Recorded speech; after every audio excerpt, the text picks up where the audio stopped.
Hello and welcome, everybody. Thank you so much for taking the time out of your day to join us. I've got a special guest with me today, so I'm really excited to have Angie here with me.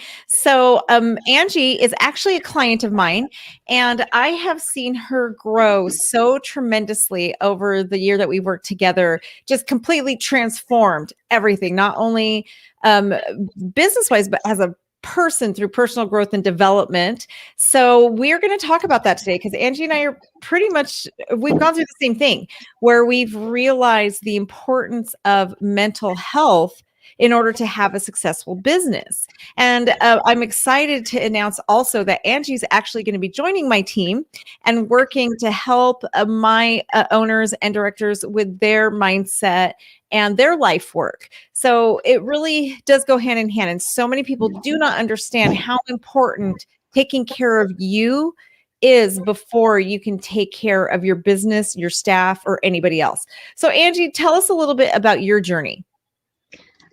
Hi, Evelyn. Thanks for having me. And hi, everyone. So I've been a child care center owner for like 15 years, and I did step away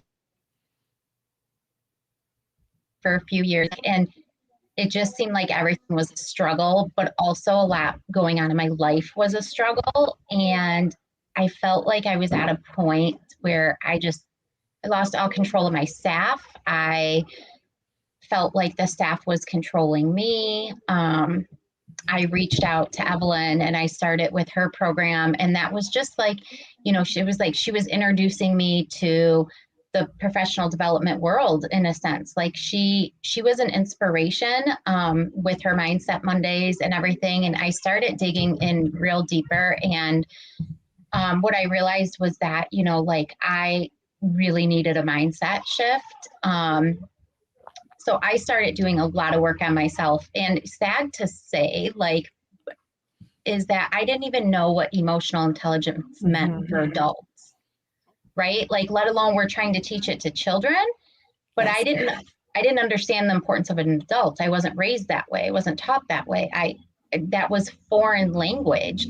And when I started doing all of that deep work, I remember I even took a break from Evelyn, and then I messaged her and I said, I'm so sorry, but I was just falling apart, and this is what I did. And now I'm back. So yeah. You're absolutely right. I know with the clients I work with, if you're not in the mental state, there's two things that I know you need in order to succeed in my program. And if you don't have those two things, there's nothing. I can give you the blueprints for the perfect childcare center. But if there's two things that aren't in place, you're not going to be successful. And the first one is your mental health and your mindset. That's got to be number one, first priority. The second thing is time management. If you're not, and they kind of go hand in hand, don't you think? When you are mentally healthy, your ability to manage time becomes so much better, don't you? Oh, I would agree 100%. And along with that, with time management, I've really learned the system called energetic time management, and where I'm looking, and it changes daily and it changes weekly. And where I ask myself every day, like, how do I want to feel?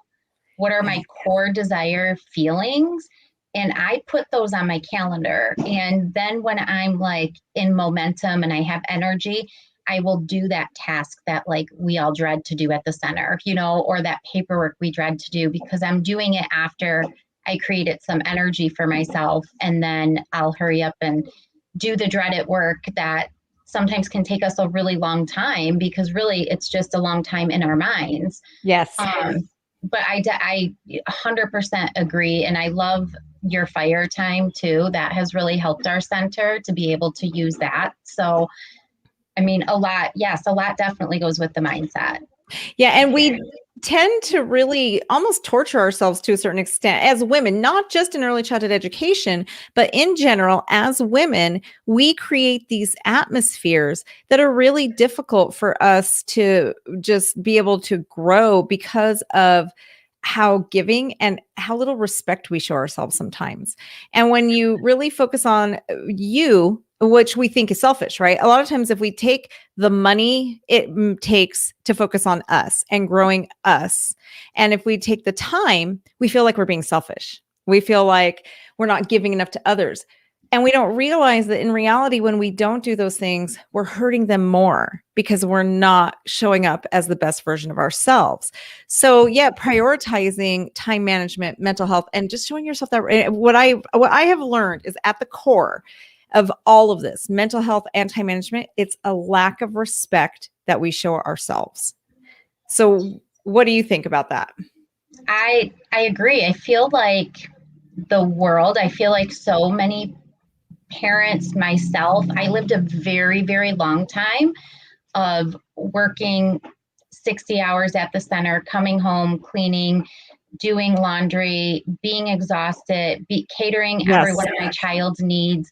And then maybe at the end of the day, if there was some time left, I would try to do something for myself, but I'd be so exhausted.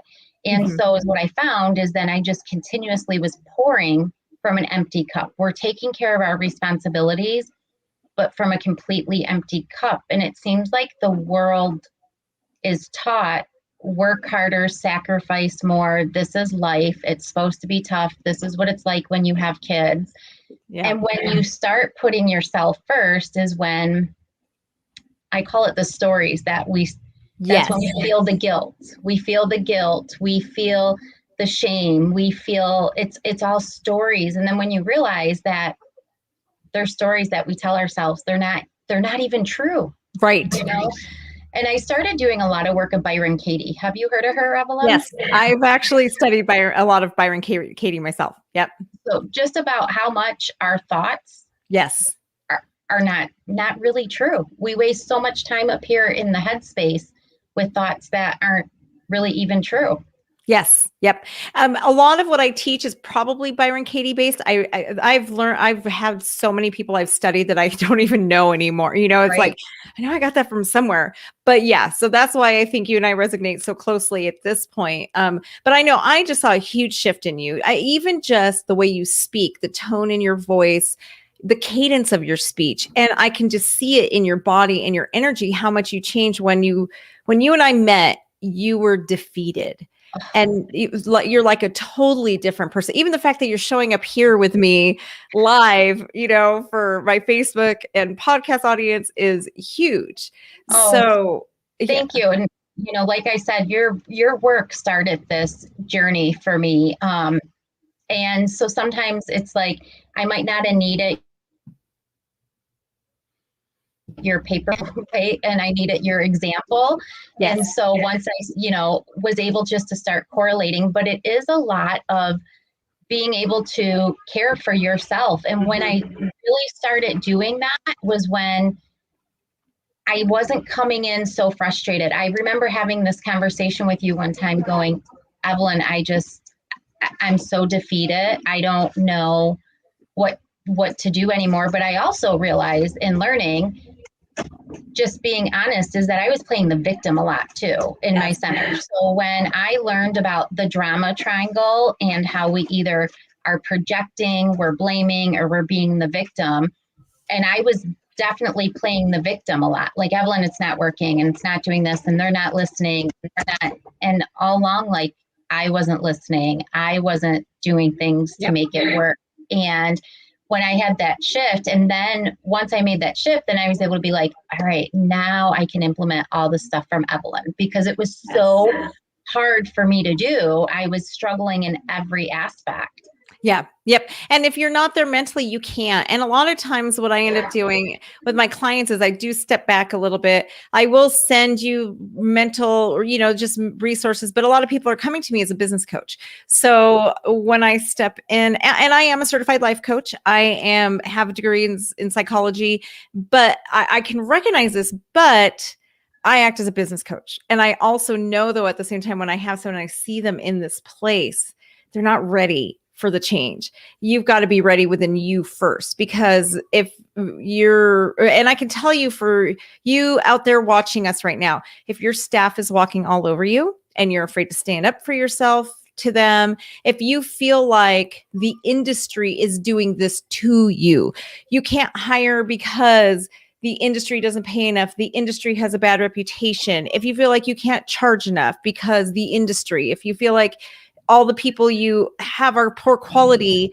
on your staff because of the industry, it's not the industry. And I had to have that talk with myself once, where I had an epiphany moment in my own life where I realized it's me. It's not my staff. It's not the industry. It's not my location. It's not the competition. The problem is me. And once I realized that, I was able to do the work to correct it. Now, I do want to qualify that this doesn't happen overnight. When you go through this journey, unfortunately, what happens is we create these big problems for ourselves, and it can take years to dig your way out. And so even though, like Angie, you are in a really healthy spot, I'm sure you are where I was, where it's almost like waking up from a dream and looking and saying, oh my gosh, my victim mentality has caused this problem, and now I got to work on fixing it, right? And it doesn't just go away. It does take work to fix it. So much work. I felt like when I started the journey of really digging into myself, I remember saying like that I felt like I was going through an emotional detox because I was feeling these feelings I suppressed for a while. I was allowing myself to feel them. And then I was doing the healing work around them and recognizing the stories that I was telling myself. And so now we have the mentality with my staff, like, now I understand more when Evelyn says, give them ownership. Yeah. I couldn't before, it was like, I was so angry at them. And now I'm like, okay, what do you guys think? Come to me with a plan. Let's see it. Okay. Give it a try. And even sometimes I'll know certain things won't work, but I'm like, they need to know that that won't work. Yes. And we have a big mindset here. When you were saying, Evelyn, about how like people are going, we can't hire because of this, or, we're really stressed and burned out. I have to really choose my thoughts consciously. So every time there's a thought, I will come back with, how can I? Yes, how exactly. Can I? And let's act as if. So when my staff, when we went through we were struggling hiring, and I was like, let's all talk about this. We're not going to be a center that closes because we don't have staff. We're not going to just accept that that's what everyone's saying, that there's no staff. Yes. So what are we going to do, and how can we, and let's all come together, because I don't have all the ideas. Let's all talk about it. And actually, Evelyn, I did my first recruiting. Nice. Yay. Yes, my daughter is getting her senior pictures, and the cute little assistant, she was so cute and adorable. And I was like, hey, and so now she's part-time here. Yes, exactly. And that's one of the things I'm teaching next month. I am doing a free workshop because ECE is in desperate need of this. I'm doing a recruiting workshop, and it's just, I'm calling it creative hiring, right? Well, and I can tell everybody out there that I recognize that there's a problem, right? Last year. And I knew, okay, EC, we're going to be in trouble. The problem is that we look at these industry norms and we stick to them. And we just do things the way we've done them all the time. And we don't try to find new ways of doing things. So like what you were just saying, every time a problem arises, I try to stay in front of it. I try to look at, okay, this is going to be a huge problem in a month or two, right? Or even in a year. So how can I look at this situation differently? How can I create a new way of doing this so that it's not a problem, right? And that's why what I'll be teaching and what I teach my members already have this information. I am tweaking it a little bit though. I am adding a lot to it. But it's basically, I recruit, I don't hire. I don't wait for people to come to me. I never, ever post jobs on Indeed, Monster, never. I don't pay for any kind of hiring advertising, and I don't have a problem hiring. So it's not an issue. And I pay what ECE pays. I'm no different. It's just, we get so stuck in looking at things the way it's always been done. But now more than ever, we're in a position where the way it's always been done doesn't work and it has to change. Right. And that's where I think people can struggle. That's where I think I struggled. And I think other people can struggle is you said the word people get stuck. Mm-hmm.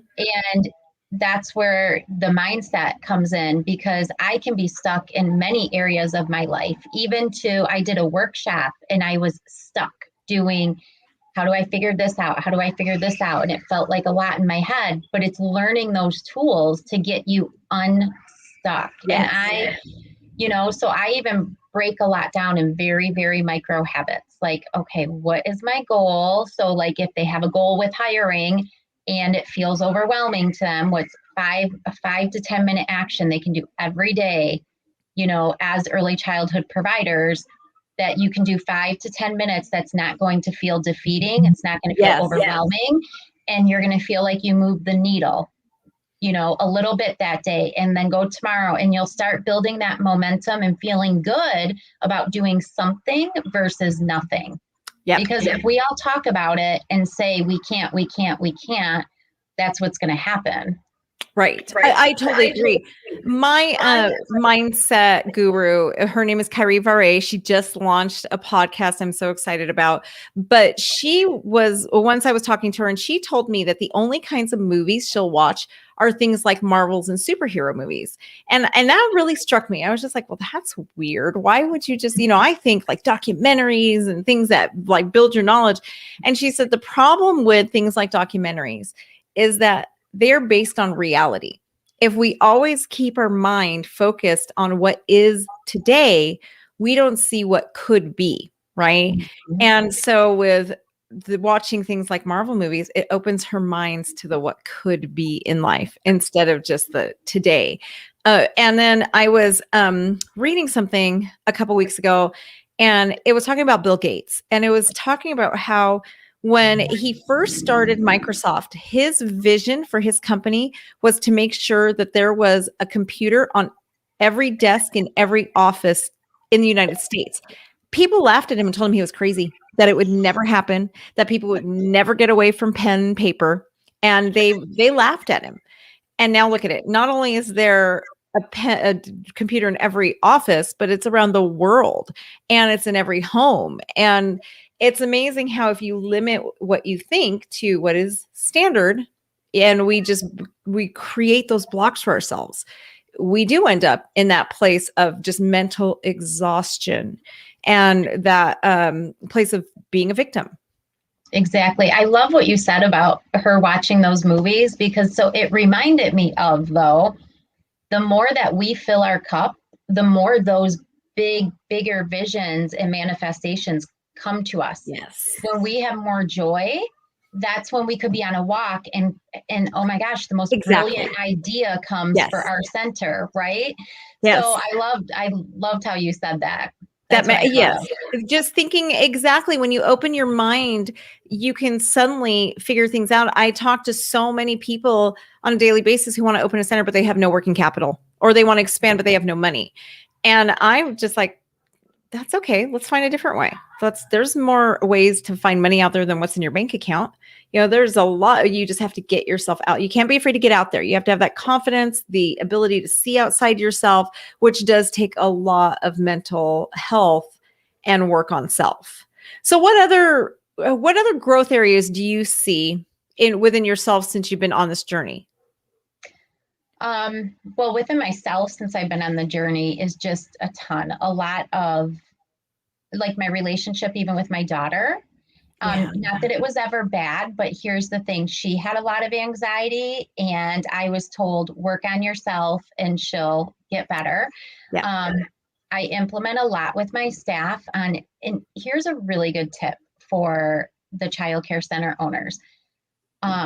If I see my staff going into their red zone where they're frustrated, I have came to them with more compassion than ever before. Yes. Like I'll be like, ooh, she's in her red zone. She likes Starbucks. I make sure to have a Starbucks gift card when I'll call her into my office, and I'll literally, how much self-care are you doing? I'll talk to her about how much what are you doing? And so, my center, my staff like sees the change. It's Yeah. happier and it's easier. It's not saying that we still don't have things that need to be fixed, Right. corrected, or always Right. strive to get better. It doesn't feel like an elephant on my chest when I'd walk in every day. Right. And they don't feel like an elephant on their chest either. It doesn't feel like every single staff member's out to get you, basically. Correct. Right. And I know I used to walk in, I remember, I'll never forget the one specific day I walked in my center and I walked through the front door, looked around, and I just got overwhelmed with this feeling. And I thought they all need to go. I need to fire every person in this room. Ironically, half of those people that still work for me today, and this was like 8 or 9 years ago, they still work for me. And that's when I had to get to that point. It's not them. It was me. I was not being the leader they needed me to be. And they were following my lead. I had that victim mentality. I thought everything was awful.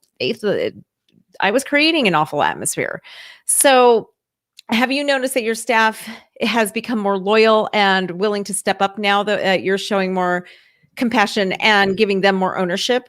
Yes. And I actually have one of my classrooms that I will say I couldn't be more proud of with the amount of, we had a lot of behaviors, and it's kind of the same way when we need to work on ourselves. When we have behaviors in the classroom, we look at the teacher, right? Like what needs to be fixed. And so, and she's turned this room around to where now, even if we get a child join who you could tell could easily have behaviors, they now will follow the crowd and not have those behaviors because the room is so in control.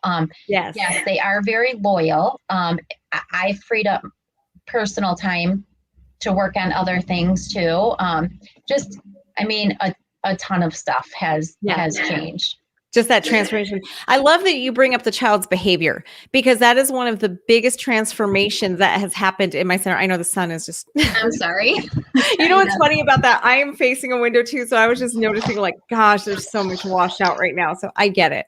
But anyway, back to what I've noticed as well is with the children's behavior. Before, my center was just full of children's behavior issues, and 90% of behavior issues from the children stem from the adults, and we don't even realize that we are triggering these behaviors.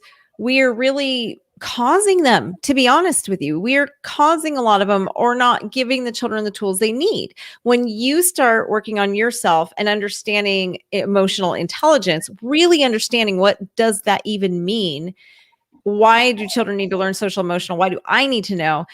It's amazing how the behaviors just start to fall in line as well. Yes. And it's so funny too, because now it's kind of normal terminology in my center is I'll be like, well, what brain state are they in?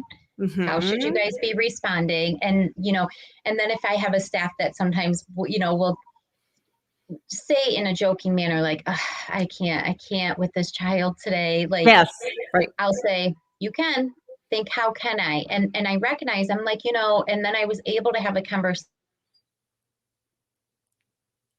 with her, saying, it's not that you can't, you're coming up against resistance, and it's emotionally uncomfortable to have to try to switch and think of something different right now, but that's teaching too. That's teaching for the child. But whereas before I would be so critical of her saying, I can't do this, I don't want, and I'd be like, well, then, I guess you're in the wrong profession. You can walk out the door, right? Like, I'm frustrated because nothing's changing. And now I'm able to recognize, I'm like, you're feeling resistance. Right. Just because it's a struggle to make that change. Like, you're resisting that change. You as an adult are resisting that. And I said, so I think it's a pattern. Every time I hear you say that, you're resisting. So I want you to be aware of it. I'm like 1% better every day. Exactly. Yeah, that's wonderful. And it's amazing how that really does impact the classrooms as a whole. And so I would challenge all the owners and directors out there to really just hear what Angie's saying, because when the work she has done within herself has trickled down to the point that her classrooms aren't even seeing the big behavior issues. Her staff she's not seeing it within her own staff anymore. And yes, there's still struggles. We still have to fire people. We still have to reprimand and write people up.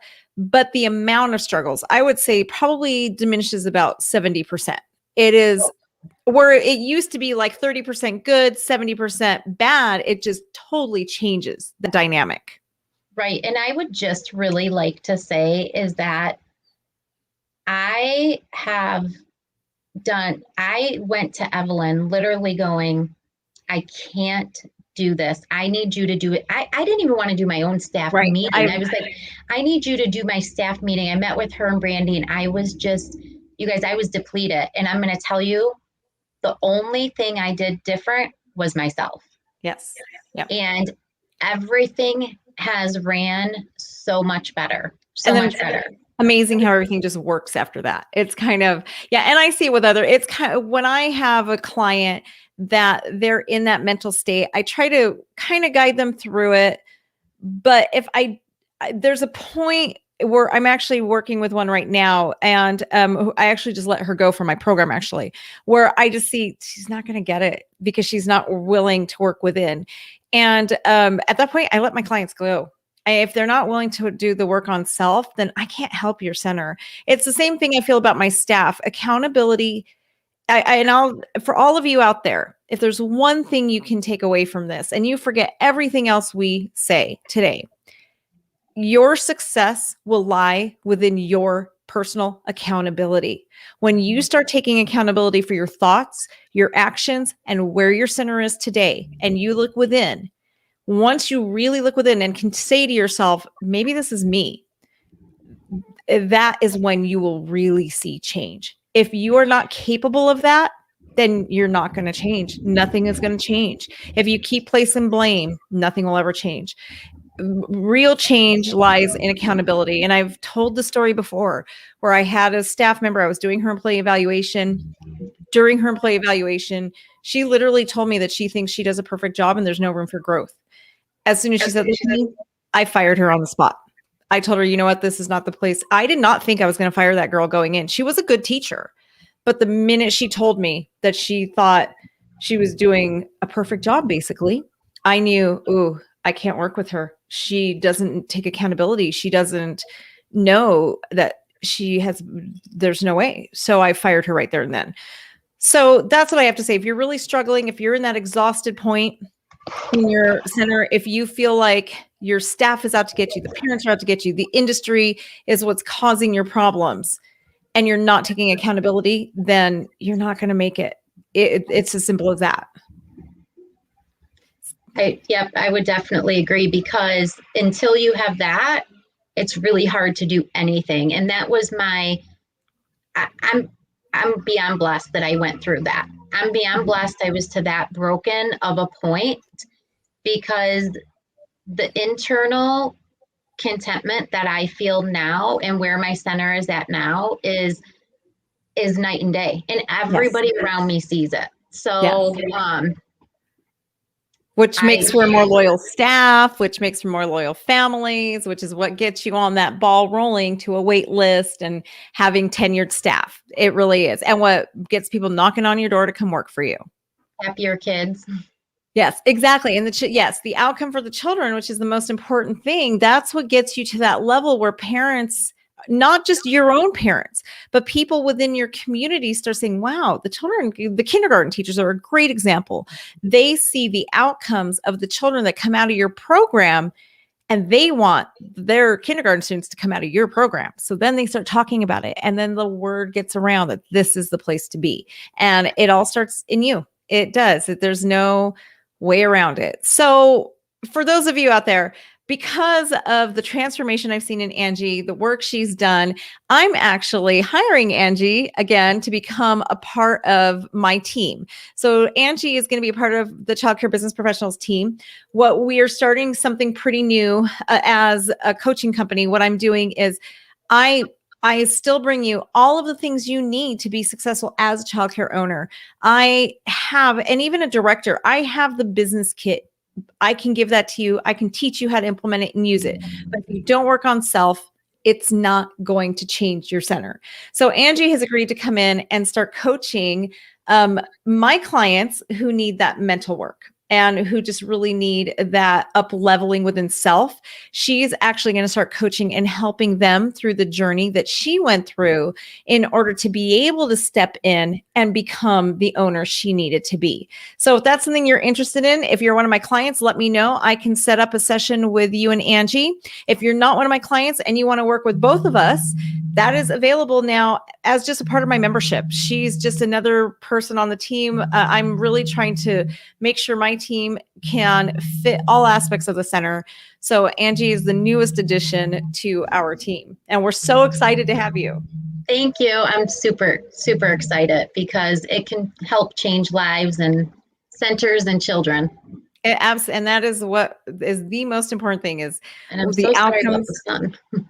Oh, you're fine. Don't even worry about it. So that is what I have for you guys today. Thank you so much for joining us. And Angie, if you want to stick around, I will end the broadcast. And thank you, Perfect. everybody. Oh, let's see. You know what? Before I end, we do have, how do we get this great information? Lisa, I can message you when we are done here. I will send you a message and I can let you know how you can work with us.